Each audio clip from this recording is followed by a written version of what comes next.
14 साल के बाद श्री राम जी आएंगे, ये राज्य राम जी को सौंप देना, तुम सेवा करना। भरत जी ने कहा नहीं, अभी सौंपेंगे, 14 साल बाद नहीं, अभी ही सौंपेंगे। बोले चले गए राम जी। भरत जी ने कहा तो खोजेंगे। अगर चले गए हैं तो इसका मतलब ये नहीं है अगर कोई घर से चला जाए तो ये भाषा का प्रयोग नहीं करना चाहिए, चला गया तो चला, नहीं, गलत।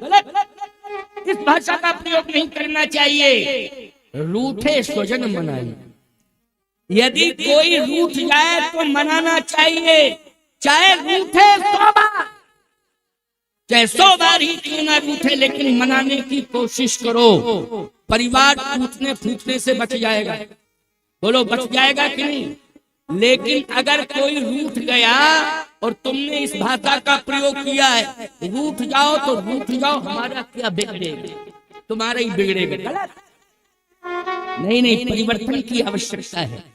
इस प्रकार की भाषा अज्ञानी बोलते हैं, इस प्रकार की भाषा जो है मूर्ख बोलते हैं, इस प्रकार की भाषा अशिष्ट लोग बोलते हैं कि नहीं नहीं, रूठ गए हो तो रूठ गए हो, क्या लेना देना। नहीं नहीं, पूछो कारण क्या है, ये तो पूछ लो भाई, कारण क्या है। कारण यदि कोई आ गया है तो समाधान करने की कोशिश करो। भरत जी ने कहा नहीं नहीं, मेरे भैया अगर चले गए हैं तो मैं उन्हें मनाने के लिए जाऊंगा और जहां भी मिलेंगे वहां जाऊंगा, लेकिन मैं जाऊंगा भैया के पास। वशिष्ठ जी महाराज ने कहा यदि जाओगे नहीं लौटे राम जी तो क्या करोगे? भरत जी ने कहा जितनी भी राज की सामग्री है, अभिषेक की सामग्री है, उसको हम साथ में लेकर के जाएंगे और गुरुदेव आप कृपा करके एक रथ रहेगा, उसमें आपको बिठा लेंगे और जहां पर प्रभु राम मिलेंगे मना के अयोध्या लाऊंगा। और नहीं मना पाया मैं, नहीं लौट पाए प्रभु, नहीं लौटा पाया मैं अपने राम जी को, तो फिर जहां पर होंगे वहीं पर अवश्य कर दिया जाएगा और आप तिलक कर देना भैया का। वाल्मीकि रामायण का प्रमाण है कि पूरी सामग्री जो रखी की रखी रह गई थी, दशरथ जी महाराज ने एकत्रित की थी, संपूर्ण तीर्थों का जल आ गया था, संपूर्ण वनों की औषधियां आ गई थी, वो सारी की सारी रखी की रखी रह गई। राम जी छोड़ के चले गए, लेकिन भरत जी वो सारी सामग्री लेकर के जा रहे हैं। कहाँ जा रहे हैं अभी पता नहीं है कि चित्रकूट में है, लेकिन यह शर्त करके जा रहे हैं, कह के जा रहे हैं कि मना के लाऊंगा, और यदि नहीं माने प्रभु तो फिर उनका अभिषेक वहीं कर दिया जाएगा। वशिष्ठ जी ने कहा ये तो संभव है, सामग्री लेकर के चलो। अब पूरी सामग्री साथ में जा रही है। भरत जी महाराज जैसे ही महल से बाहर निकलने ही वाले थे तो उनकी दृष्टि भगवान की चरण पादुकाओं पर पड़ गई, प्रभु राम की चरण पादुकाओं पर। लोग शंका करते हैं, लोग शंका करते हैं कि चित्रकूट में पादुकाएं कहां से आ गई? जब राम जी पादुका पहन के ही नहीं गए हैं तो चित्रकूट में पादुकाएं कहां से आ गई? तो क्या इस बात की पुष्टि बहुत से लोग करने लगते हैं, कहने भी लगते हैं वो चित्रकूट के महात्माओं ने पादुकाएं दे दी थी? नहीं, भगवान राम की चरण पादुकाएं जो छूट गई थी अयोध्या में, प्रभु ने छोड़ दिया था, निरावरण चरण गए हैं।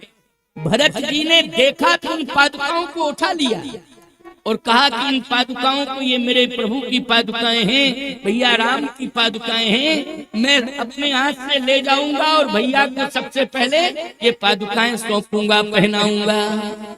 क्योंकि स्पष्ट रामायण में लिखा है ये राम लखन सिए बिन पग पही, राम लखन सिए बिन पग पही, राम लखन सिए बिन पग पही, राम लखन सिए बिन पग पही, निवेश तेरे बन बनी, निवेश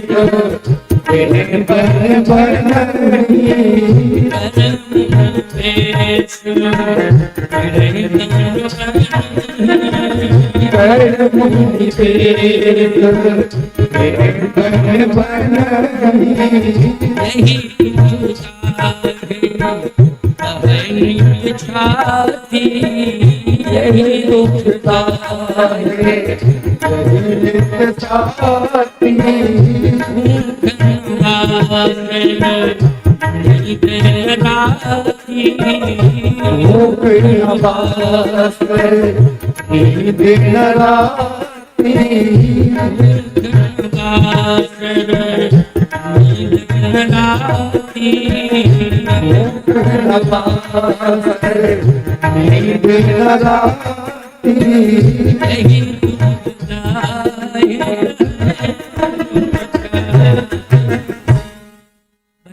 कहा कि मैं भी बिना पनही के जाऊंगा। मेरे भैया ने पादुकाओं का त्याग किया, मैं भी नहीं पहनूंगा। और जब तक मेरे भैया नहीं मिल जाएंगे तब तक मैं ना तो फल ग्रहण करूंगा ना जल ग्रहण। बोलो कितनी बड़ी प्रतिज्ञा है, ना फल ग्रहण करूंगा ना जल ग्रहण करूंगा। आज राज्य के पीछे, संपत्ति के पीछे बोलो भाई भाई लड़ रहे हैं कि नहीं लड़ रहे हैं? इतने लड़ रहे हैं भाई भाई कि भाई भाई को संपत्ति नहीं दे रहा है, लेकिन पुलिस को और वकीलों को लो लो लो लो पुलिस खा रही है, वकील खा रहे हैं और घूसखोर जज बैठे हुए हैं वो खा रहे हैं। हम सही बात कह रहे हैं। नैतिक हत्या हो गई है, अदालतें भी बिक गई हैं, गरीबों को अब न्याय नहीं मिल पाएगा। प्यारे कहाँ न्याय मिलेगा? सोचो जरा, जब धन में ही अदालत बिक रही है तो धनहीन के पास कहां से आएगा धन? बोलो सोचो जरा। महसूस करता हूं कि दौरे तबाही है, महसूस ये करता हूं कि दौरे तबाही है। पत्थर की अदालत में शीशे की अदालत में पत्थर की गवाही है, शीशे की अदालत में पत्थर की गवाही है। दुनिया में कहीं ऐसी तहरीर नहीं मिलती जहां कातिल ही लुटेरा हो और कातिल ही सिपाही। बोलो यही कंडीशन है यार, यही कंडीशन है। इसलिए अरे भाइयों मत लड़ो। कोई आवश्यकता नहीं है कि थाना कचहरी जाना पड़े, पुलिस को पैसा देना पड़े, वकीलों को पैसा देना पड़े, जजों को पैसा देना पड़े, इसके बाद भी सफलता न मिले तो बोलो खुदकशी करोगे कि नहीं करोगे? ईमानदारी के साथ बताओ। इसलिए पहली सीढ़ी को साफ सुथरा रखो। लड़ने की आवश्यकता नहीं है। अगर तुमको धन कम मिल रहा है, भाई को ज्यादा मिल रहा है, तो याद रखना उसको दे दो, तुम्हारा भाई है, भाई है तुम्हारा, याद रखना।